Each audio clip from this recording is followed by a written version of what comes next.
Green Lantern is a hero who has been around in the comics for well over 50 years. Along the way, we have seen many changes made to the character, including many other folks from outer space and Earth taking up the mantle themselves and joining the Green Lantern Corps. Welcome back, Nerd Squad. Today we'll be taking a look at some of these diverse characters as we count down the top 10 most powerful Green Lanterns Part 2. Let's get into it. Number 10. Rotlop Fan. Rotlop Fan is a very unique lantern and is also good friends with fellow Green Lantern Guy Gardner. Hey. Rotlop Fan is a silicone-based alien life form. He has no eyes and is from an area of space known as the Obsidian Deeps, which is pitch black, basically. Can't see anything there. Because Rotlop Fan is blind, and because his alien race have never experienced light or color, he was given an alternative explanation of what the Green Lantern Corps are. In fact, green and lantern aren't even words he would understand, so instead he was offered a place on the F-Sharp Bell Corps, and his ring was actually remodeled into a bell for him to wield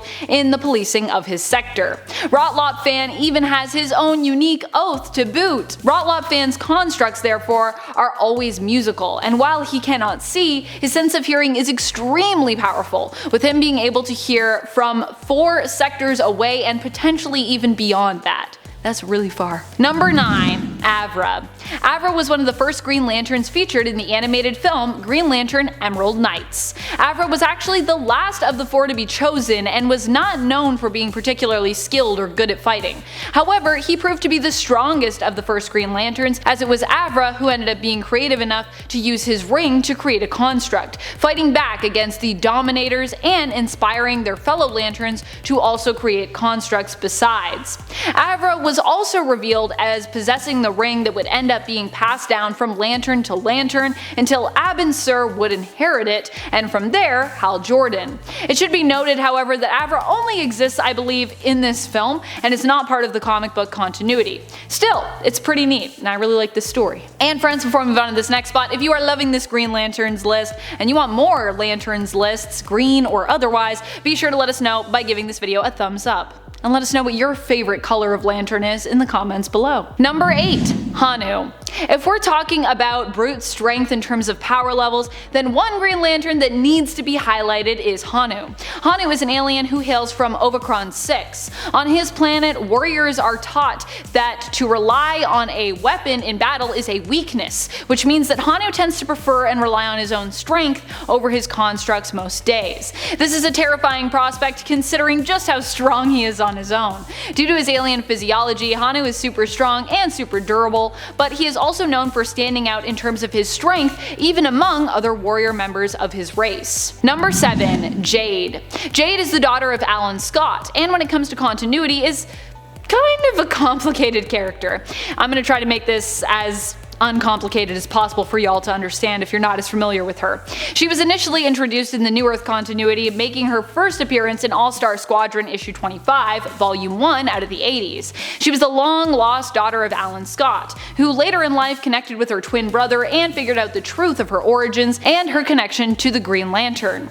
She has shown both magical powers and plant-based powers due to her heritage and connection to both Alan Scott and Rose Canton, aka Thorn. Later on, Jade would also go on to serve as one of the Earth's Green Lanterns for a while with the actual Corps, but would become displaced in the continuity during the New 52 reset. However, it does look like we may be seeing her return now, as her brother and father are currently searching for her. Yay! Prime Earth Jade, Prime Earth Jade. Number 6. Soranik Natu. Soranik Natu is the daughter of Sinestro and would end up taking over as the leader of his own corps, the Sinestro Corps, after her father becoming a Yellow Lantern. But before that, we knew her as the reluctant member of the Green Lanterns. Soranik initially did not want to become a Green Lantern due to her own father's reputation on their homeworld, where he was both a Green Lantern, but also, unbeknownst to his colleagues on the Corps, a ruthless dictator.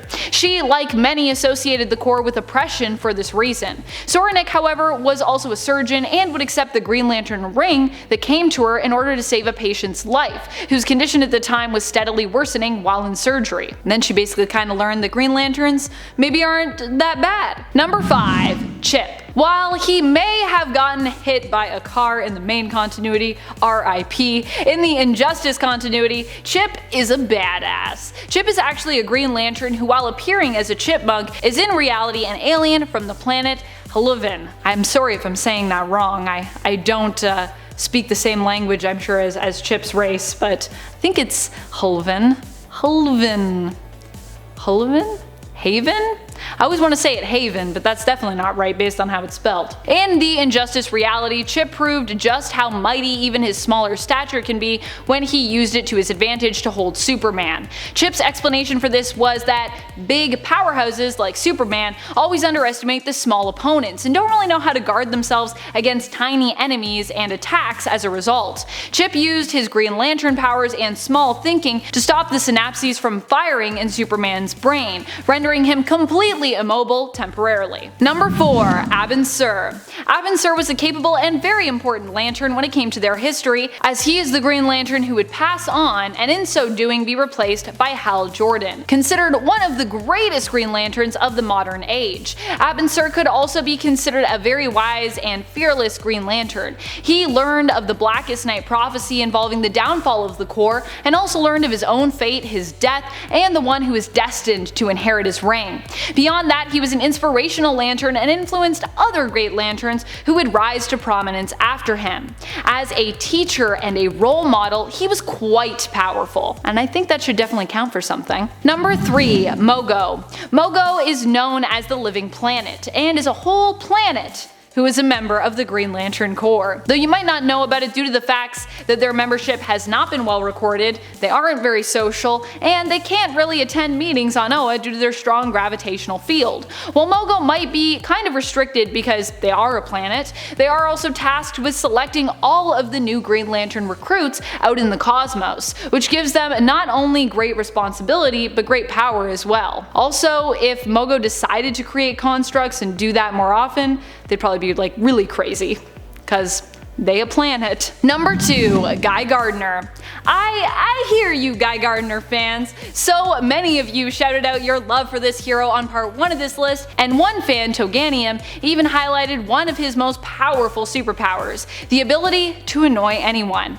I cannot argue with that logic. Guy Gardner is definitely really good at annoying people. Guy Gardner might be one of the most stubborn Green Lanterns out there, but that is also a part of what makes him great. Guy often refuses to back down from fights, even if his opponent appears stronger than him, and refuses to let others influence his actions or his beliefs, which means his will is really strong, particularly when it comes to doing what he believes to be right. He's kind of a loose cannon though, which can end up working in his favor, but also sometimes works against him. Number 1. Dawnbreaker. Dawnbreaker is the alternate dark multiverse version of Bruce Wayne from Earth -32. He comes from a reality where he was chosen as the one to inherit Abin Sur's power ring in place of Hal Jordan. Bruce did not care for the rules and regulations of the Green Lantern Corps, and instead only saw his Green Lantern ring as a tool to be used. His willpower was so strong, he managed to use the ring to avenge his parents' death, overriding and corrupting it and bending it to his will so that he could use it to kill his enemies.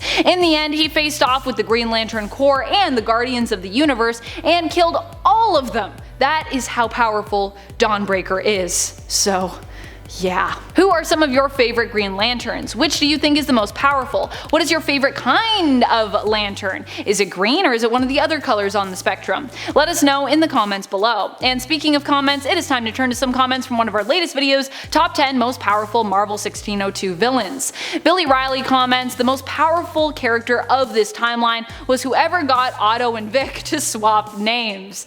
I love this comment, it made me laugh so much. Shenlun comments, yay, one of my favorite versions / universe. 1602 is an awesome universe. I love Earth 311 and yeah, I wish we could go there a little bit more actually, it's so good. Vaughn Turner exclaims, I am in love with Amanda McKnight. Well, thank you so much for the love.